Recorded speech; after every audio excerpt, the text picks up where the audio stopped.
Good morning বন্ধুরা, আজকে তোমাদের সাথে আমি কিছু কথা বলবো। তো দেখো, কিছু না লোক আছে জানো তো, নিজেদেরকে বিশাল কিছু মনে করে। মানে কি বলতো, মানে অনেক কিছু জানা, অনেক কিছু জানে আর কি ওনারা। তো অন্য মানুষকে সবসময় ছোট করার চেষ্টা করে। তো কিছু কাজের ক্ষেত্রে মানে উনি যে জানে না তা না, উনি অনেক কিছু জানে, তবে মনে করে যে না আমিই বড়। তো আমার সাথেও কিছু ঘটনা ওরকমই ঘটেছে, তাই তোমাদের সাথেই শেয়ার করছি মনের ব্যথা কষ্ট নিয়ে। তো কিছু লোক আমাকে জানো তো, মানে এতটাই নিচু মনে করে, অসভ্যের মতো ব্যবহার করে, যেটা নাকি না আমি সহ্য করতে পারি না। মনে মনে কষ্ট হয়, রাত্রে ঘুমাই না, এরকম করতে করতে একরকম সাইকো প্রবলেম হয়ে গেছে আমার, জানো তো। বাড়ির লোকরা ওরকম করে, ওরাও তো বাড়ির লোকরা কষ্ট পায় ওরকম করে, লাস্টে ডক্টর মক্টর দেখানো হচ্ছে।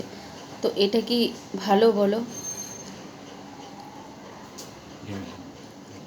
যে কাউকে কষ্ট দেওয়াটা কি খুবই দরকার?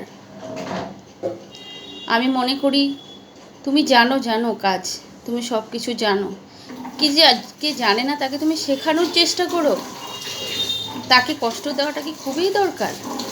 তো বন্ধুরা, তোমরা যদি আমার সাথে একমত হও, অবশ্যই তোমরা আমায় কমেন্ট করে জানাবে। অনেক দুঃখ বেদনাজনকভাবেই তোমাদেরকে আমি সকালবেলায় জানালাম।